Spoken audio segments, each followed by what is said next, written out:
이제 우리 다 같이 영과 진리로 수요 예배를 하나님 앞에 올려드리겠습니다. 감사함으로 그의 문에 들어가며 찬송함으로 그의 궁정에 들어가서 그에게 감사하며 그의 이름을 송축할지어다. 여호와는 선하시니 그의 인자하심이 영원하고 그의 성실하심이 대대에 이르리로다. 아멘. 영원 무궁토록 홀로 영광을 받으실 하나님, 주님의 은혜를 사모하여 예배의 자리로 나온 주님의 자녀들을 기억하여 주시옵소서. 예배하는 성도들에게 복을 주시되 이스라엘 집에도 복을 주시고 아론의 집에도 복을 주시며 여호와를 경외하는 자마다 복을 주시옵소서. 참회하는 성도들에게는 평안을 주시고 연약한 심령을 굳게 잡아주시며 우둔한 자들은 진리의 말씀으로 깨우치사 지혜롭게 하여 주시옵소서. 낙심한 마음에 성령의 기름을 부으사 위로가 넘치게 하시며 고난과 슬픔을 이길 수 있는 굳건한 믿음을 주시옵소서. 우리의 예배를 받으시는 예수님의 이름으로 기도하옵나이다. 아멘. 찬송가 19장 하나님 앞에 올려드리겠습니다.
오늘 우리에게 주실 하나님의 말씀은 디모데후서 3장 13절부터 15절까지의 말씀입니다.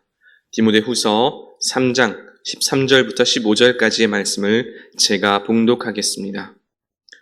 악한 사람들과 속이는 자들은 더욱 악하여져서 속이기도 하고 속기도 하나니, 그러나 너는 배우고 확신한 일에 거하라. 너는 내가 누구에게 배운 것을 알며 또 어려서부터 성경을 알았나니 성경은 능히 너로 하여금 그리스도 예수 안에 있는 믿음으로 말미암아 구원에 이르는 지혜가 있게 하느니라. 아멘. 오늘 이 본문의 말씀을 통해서 무엇을 계승할 것인가 라는 제목으로 함께 하나님의 말씀을 나누도록 하겠습니다. 언젠가부터 한 10월 말 즈음이 되면은 온 나라가 아니죠. 전 세계가 떠들썩하게 그렇게 지키는 이벤트가 있지요. 혹시 뭔지 아십니까? 자녀들을 키우는 분들이나 혹은 손자, 손녀분들과 가까이 지내시는 분들은 아마 들어보셨을 것입니다. 네, 바로 그 할로윈입니다. 지금 바로 이 시기죠. 10월 말 즈음부터 해서 10월 31일까지 이 기간인데요. 상업적인 목적으로 여러 매체들에서 대대적으로 홍보를 하기도 하고, 또 어린이집이나 유치원 등이나 이런 곳들에서는 소위 난리법석도 아니지요. 호박머리를 뒤집어 쓰기도 하고, 또 마녀 복장을 하기도 하고, 여러 가지 캐릭터, 그런 모양들을 하기도 합니다. 그런데 아시겠지만 절대로 이것이 좋은 문화적인 현상은 아니지요. 할로윈 자체가 한국적인 정서가 아닐 뿐더러 서양의 정서이죠. 또 더 큰 문제는 그 기본적인 컨셉이 소위 귀신을 형상화하고 또 그에 대한 두려움이 그 밑바닥에 깔려 있기 때문입니다. 그런데 혹시 이 할로윈의 문화가 충격적이게도 사실 한편으로는 기독교 정서에서 파생되었다는 그 사실을 알고 계십니까? 그 연유는 이렇습니다. 초대 교회와 초기 기독교는 순교자들의 피로 세워졌지요. 그리스도를 향한 믿음의 고백과 그로 인한 순교의 정신이 없었다면 기독교가 당시 그렇게 빠르게 또 그렇게 강하게 서는 것은 절대 쉽지 않았을 것입니다. 말 그대로 기독교는 순교자들의 피 위에 세워졌다고 해도 과언이 아니지요. 그래서 그리스도인들은 이 순교자들을 기억하고자 했습니다. 그래서 1년 중에 순교자들을 기억하는 절기를 만들었는데 그날이 11월 1일입니다. 초대교회로부터 시작해서 로마 카톨릭 그리고 개혁교회까지도 이 날을 제성절이라는 이름으로 지켜왔습니다. 그래서 제성절은 순교자들을 기억하는 절기이지요. 참 아름다운 전통입니다. 그런데 이 아름다운 전통에 온갖 미신적인 생각이 붙으면서 문제가 시작되었습니다. 11월 1일을 제성절로 지키니까 아직 신앙이 미약한 사람들은 그날이 마치 하늘이 열리는 그런 날로 생각을 했습니다. 순교자들을 기억하니까 하늘의 문이 열리고 순교자들이 우리 예배에 참석한다라고 생각을 한 것이지요. 영적인 의미를 생각한다면 그래도 여기까지는 용인해 줄 법도 합니다. 물론 이것이 신학적으로 다 맞다는 것은 아니지만 미성숙한 신앙을 생각해서 용납해 줄 수도 있다는 말입니다. 그런데 진짜 문제는 하늘이 열리니까 그 전날 10월 31일에 지하의 영들도 지상으로 올라와서 활동을 하고 하늘이 열리길 기다린다고 생각을 했습니다. 그래서 어떤 사람들은 이 10월 31일을 귀신들이 활동하는 날이라 생각한 것이죠. 또 그렇게 두려워하였습니다.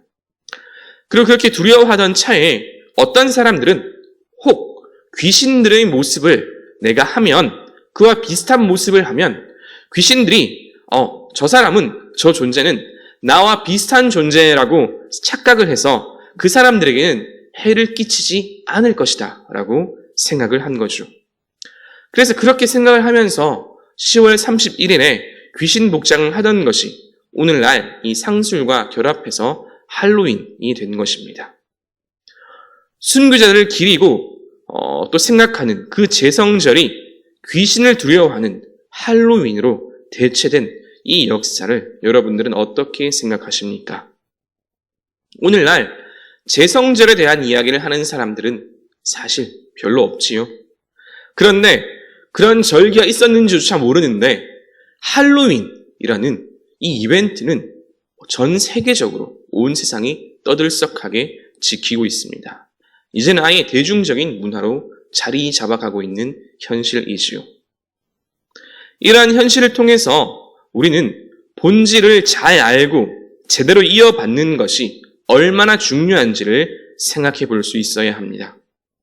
순교자들의 그 희생을 기억하기 위해서 시작되었던 이 절기가 아주 약간의 미신적인 요소가 혼합되고 또 현대의 상술이 들어서자 제성절은 그만 돈과 귀신들을 위한 축제가 되어버리고 만 것입니다.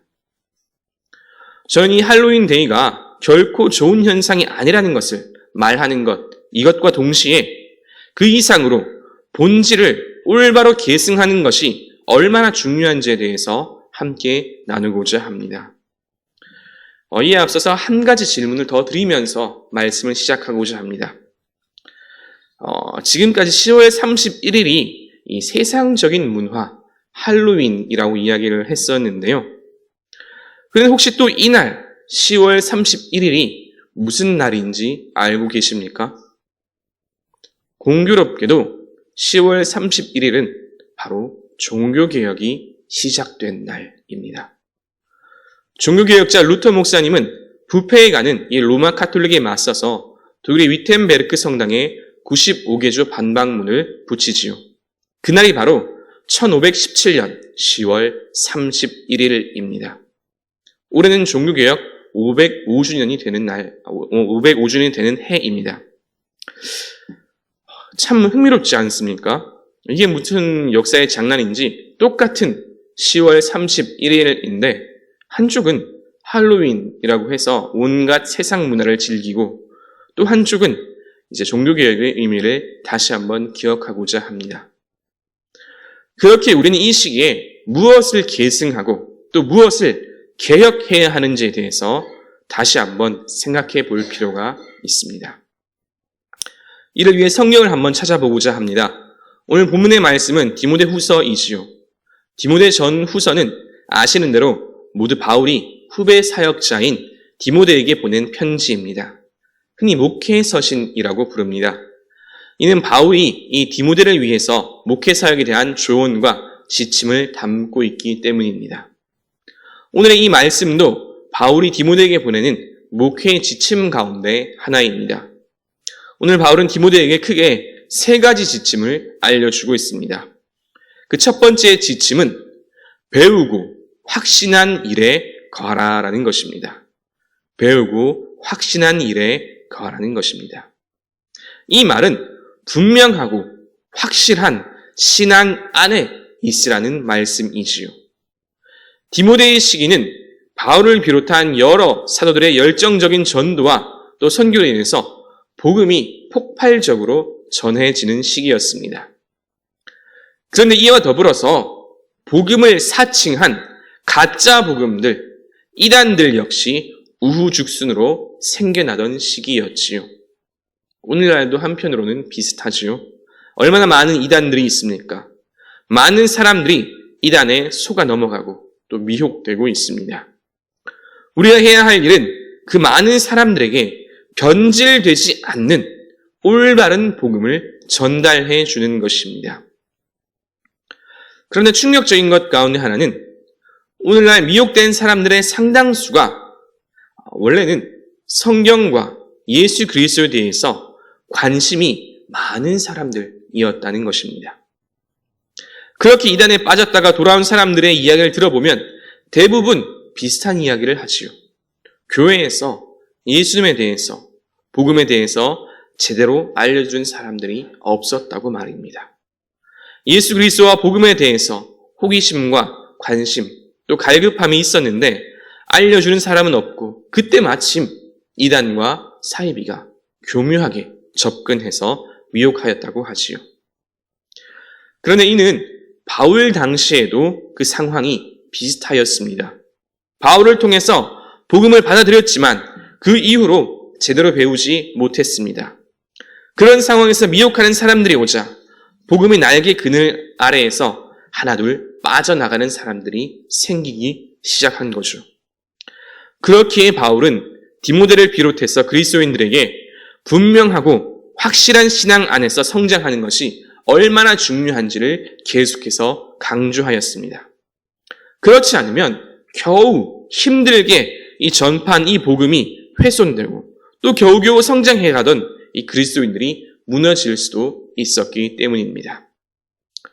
오늘날 우리는 신앙생활을 하면서 그렇기에 바울이 말했던 이 분명하고 확실한 신앙을 계승하고 또 지켜갈 필요가 있습니다. 아직은 짧지만 제가 다음 세대 목회를 하면서 또 그들을 가르치면서 체득한 한 가지 사실이 있습니다. 그것은 신앙은 조금 답답하게 여겨질 수도 있겠지만 그래도 신학적으로 조금 더 보수적으로 유지하는 것이 훨씬 더 안전하다는 것입니다. 이것이 우리의 신앙을 지켜가는데 안전하다는 것입니다. 저는 개인적으로 여러 가지 다양한 학문을 배우는 것을 좋아하고 또 신학적인 영역도 마찬가지입니다. 그런데 여러 가지 것들을 공부하고 또 책을 읽다 보면 어떤 경우 종종 그 정도가 너무 심해서 기독교의 본질을 훼손하는 것은 아닌가 하는 그런 걱정이 들 때도 있지요. 그래서 과연 이것이 기독교 신학이 맞는가 하는 그런 우려가 될 때도 있습니다. 그렇기 때문에 저는 적어도 교회에서 말씀을 전하고 또 다음 세대를 가르치고 양육할 때에는 검증되고 분명하고 확실한 이야기를 하는 것이 안전하다라고 생각을 합니다. 그것이 성도들과 우리 다음 세대의 신앙을 지켜가는데 훨씬 더 유익하기 때문입니다.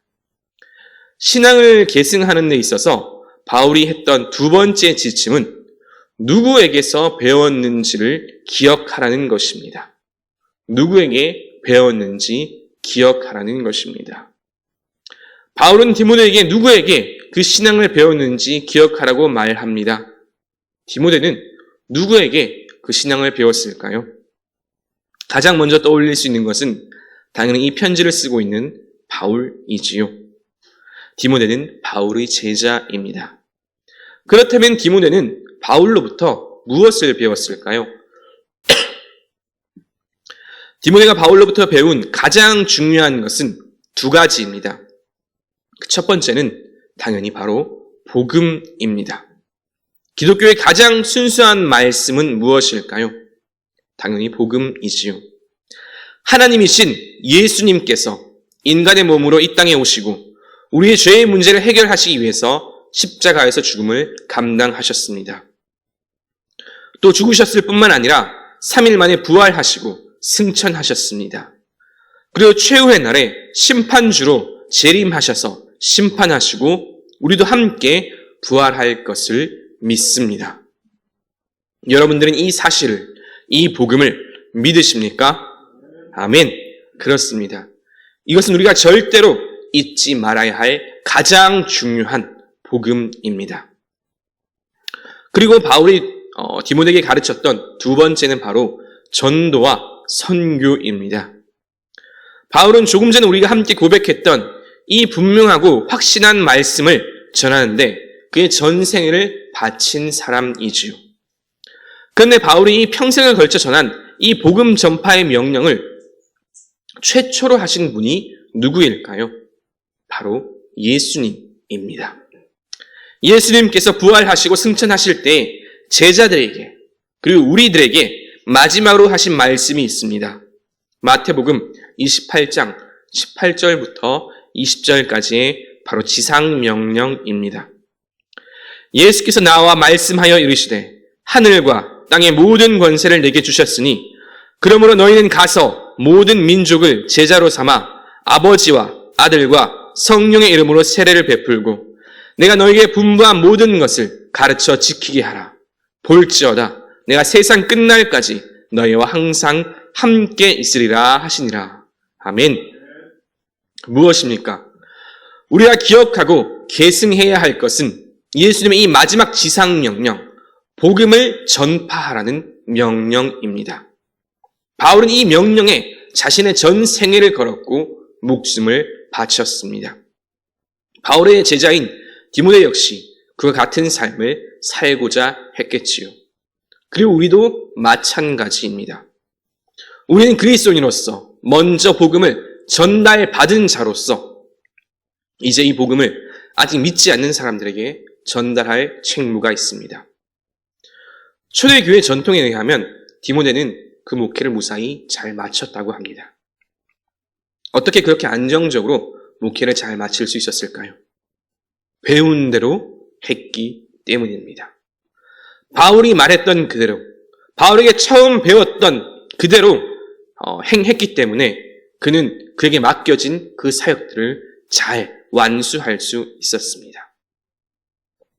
사랑하는 성도 여러분, 처음 배웠던 것, 그리고 그 시작을 기억하는 것, 이것은 정말로 중요합니다. 시작을 알아야 합니다. 왜 그것이 시작되었는지, 또 그 시작의 진정한 의미는 무엇인지를 우리는 알아야 합니다. 제성절이 바로 그 가장 쉬운 예이지요. 시작과 기원을 기억하지 못하면 결국 변질될 수밖에 없습니다. 순교자를 기억하기 위해서 만들었던 그런 절기였지만 시간이 흐르자 순교자들에 대한 이 기억은 온데간데 없고 할로윈이라는 이상한 그런 축제, 이벤트만 남아버린 것입니다. 시작과 계승에 대한 온전한 교육이 이루어졌더라면 어쩌면 이와 같은 일들은 일어나지 않았을 수도 있겠지요. 설령 이상한 것, 이런 것들이 생겼다 할지라도 금세 사그라졌을 것입니다. 그렇게 복음을 올바로 알고 계승하는 것은 너무나 중요합니다. 모르면, 그래서 이상하게 계승하면 차라리 안 하느니만 못하게 되는 경우도 너무나 많기 때문입니다. 신앙의 계승, 그 세 번째 지침은 성경에 집중하라는 것입니다. 우리는 성경에 집중해야 합니다. 우리 기독교는 결국 성경 중심의 종교이지요. 디모데 당시에도 수많은 이단들이 생겨났지만 이것을 결국 분별하고 판단하는 기준은 성경이었습니다. 성경이 무엇을 말하며 또 성경의 정신이 무엇인지를 안다면 이단이 접근해와도 또 이상하고 그 애매한 이야기들이 우리들에게 들린다 할지라도 우리는 능히 간파해내고 올바른 길로 나아갈 수 있습니다. 전제가 무엇입니까? 올바른 길을 갈 수 있는 전제는 성경을 아는 것입니다. 성경을 모르면, 말씀을 모르면 이단들이 접근해와도 그게 이단인지 알 길이 없습니다. 이상한 풍조가 나타나도 그것이 옳은지 틀린지 분별을 할 수가 없지요. 누가 그게 맞다고 하면 검증해 보지도 않고 말씀에 비추어 보지도 않고 그냥 우우 몰려가고 맙니다. 다른 사람들의 누군가의 말만 듣고 그게 맞다고 하면 분별하지도 않고 그냥 몰려가고 말지요. 그렇게 이단에 빠져가는 것입니다. 하지만 성경을 알면 그렇게 되지 않을 수 있습니다. 15절 말씀을 보시면 성경은 능히 너로 하여금 그리스도 예수 안에 있는 믿음으로 말미암아 구원에 이르는 지혜가 있게 하느니라라고 분명히 말씀합니다. 말씀에 구원의 능력이 있습니다. 말씀에 힘이 있고 말씀에 지혜가 있습니다. 말씀을 알면 그 말씀의 지혜가 우리를 구원으로 인도하는 줄 믿으시기 바랍니다. 지금까지 우리는 신앙생활을 할 때에 이 믿음의 선진들의 온전한 믿음을 계승하는 것이 얼마나 중요한지 함께 나누었습니다. 자, 그러나 여기서 또 한 가지 질문을 드리겠습니다. 그러면 무조건 이전의 것을 계승하기만 하면 될까요? 무조건 이전의 것들을 받기만 하면 될까요? 당연히 그렇지 않겠지요. 우리의 선진들이 이루어 놓은 것을 존중하고 계승하는 것 참으로 중요하고 필요한 일입니다. 그러나 이 역시 절대적인 것은 아닙니다. 절대적인 것은 오직 하나님의 말씀밖에 없습니다. 특별히 우리는 종교개혁 이 505주년을 맞이하여 이를 다시 한번 생각해 볼 필요가 있습니다. 우리가 만약 옛 것을 무조건적으로 수용하기만 했다면 애초에 종교개혁이라는 것, 이것도 일어나지도 않았겠지요. 초대 교회와 초기 기독교는 순수했지만 시간이 지나면서 교회는 그 순수성을 잃어갔습니다. 자신들만의 체계를 만들고 시스템을 만들고 그 안에 비본질적인 것들을 포함시켰으며 그리고 이것을 지키기 위해서 고집과 독선을 더해갔습니다. 종교개혁가 루터는 이것을 이상히 여겼고 아무리 생각해도 잘못된 것 같은 그 여러 가지 것들을 95개의 조로 정리하여서 비텐베르크 성당에 게시하였지요. 이것이 종교개혁의 시작입니다. 즉 구교의 폐습, 인습, 악습이 종교개혁의 발단이 된 것입니다. 그런데 아이러니하게도 또 참으로 슬프게도 이 종교개혁의 정신을 이어받았다고 말하는 오늘날 우리 개혁교회가 오히려 개혁의 대상이 되어가고 있는 현실에 처해 있습니다. 기독교인들 스스로도 때때로 이렇게 말합니다. 우리가 변질되어 가고 있는 것은 아닌가 말이죠. 심지어 교회 밖에 있는 사람들은 우리에게 이상하다고 너희들 기독교인답지 않다고 말하기도 합니다. 그렇다면 우리는 찾아야 합니다. 우리는 스스로 무엇을 개혁해야 하는가? 그래야만 개혁당하지 않을 수 있습니다. 개혁교회에 대한 이야기를 할 때 유명한 명제가 한 가지 있습니다. 개혁교회는 계속해서 개혁되어야 한다는 것입니다. 우리는 계속해서 우리를 스스로 돌아보아야 합니다. 나는 정말 순수한 복음을 배우고 믿고 그 안에 거하고 있는가? 또 복음을 전하라는 이 명령을 잘 지키고 있는가? 나아가 혹 나의 욕심이나 다른 무언가가 복음을 가리고 있지는 않은가? 우리는 계속해서 스스로를 돌아보아야 합니다. 오늘 말씀은 우리 마음 가운데서 개혁해야 할 것이 무엇인지 정확하게 말씀해 주고 있습니다. 13절 말씀, 악한 사람들과 속이는 자들은 더욱 악하여져서 속이기도 하고 속기도 하나니. 무엇입니까? 우리가 스스로 개혁해야 할 것은 우리 안에 있는 악과 속임수입니다. 악한 자들과 속이는 자들은 더욱 악해지고 더 많이 속인다고 합니다. 그러나 이것은 그들만의 이야기가 아니죠. 우리의 이야기이기도 합니다. 우리는 인간이기에 우리 안에 있는 죄성으로 인해 가만히 두면 악으로 달려갈 수밖에 없습니다. 더욱 악해질 수밖에 없습니다.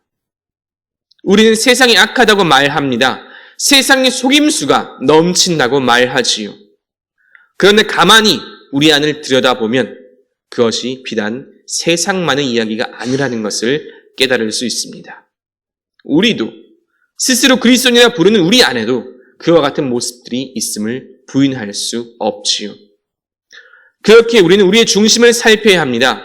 성경은 욕심이 잉태한 즉 죄를 낳고 죄가 장성한 즉 사망에 이른다고 분명히 말씀합니다.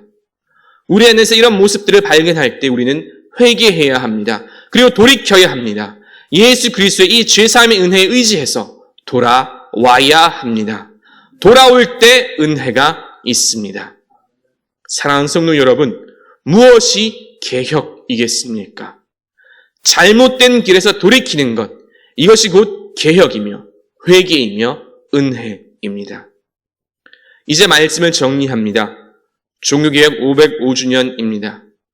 우리는 이 시기에 무엇을 계승하고 또 무엇을 개혁해야 할지 생각해야 합니다. 어떻게 하면 바른 신앙을 계승할 수 있을까요? 먼저는 분명하고 확신한 그 복음 안에 있어야 합니다. 그리고 이 복음을 전하는데 힘써야 합니다.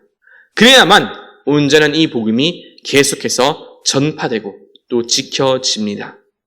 그리고 동시에 우리는 스스로를 개혁해야 합니다.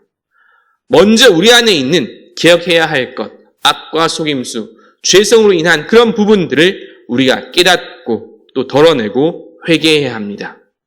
우리의 죄악 때문에 예수님의 이름이 세상 사람들에게 너희도 악한 것이 아니냐라고 그렇게 욕먹는 일은 없어야 하지 않겠습니까? 올바른 복음을 계승하고 전하며 동시에 스스로를 개혁할 수 있는 귀한 우리 주사랑 성도들 또 한국교회 될 수 있기를 주님의 이름으로 축원합니다. 말씀을 생각하시면서 찬송가 318장 함께 찬양하시겠습니다.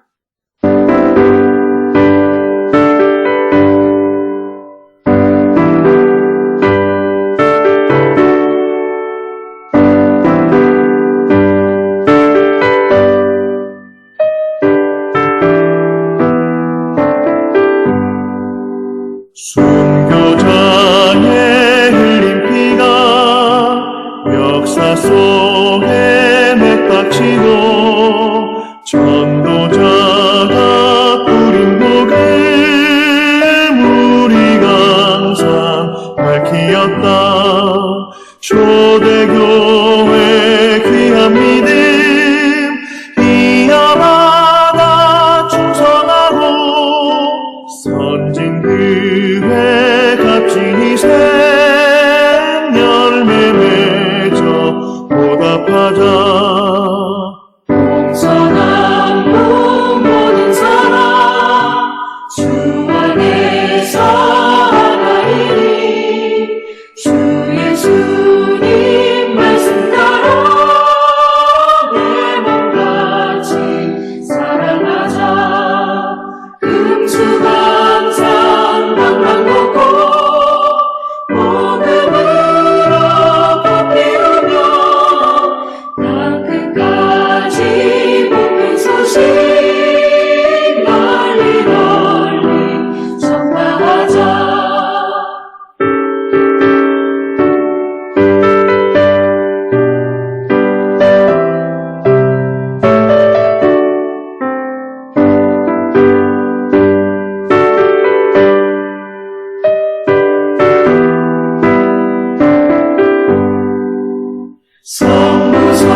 이제는 우리를 구원하신 우리 주 예수 그리스도의 은혜와 아버지 하나님의 그 크신 사랑과 언제나 우리와 동행하시며 인도하시는 성령 하나님의 교통하심이 이제 신앙의 본질을 잘 지키고 계승하며 나아가 주님 안에서 계속해서 스스로를 기억하고 변호하기를 다짐하는 모든 주의 자녀들과 그 삶 위에 이제로부터 영원토록 함께 하시길 간절히 축원하옵나이다. 아멘.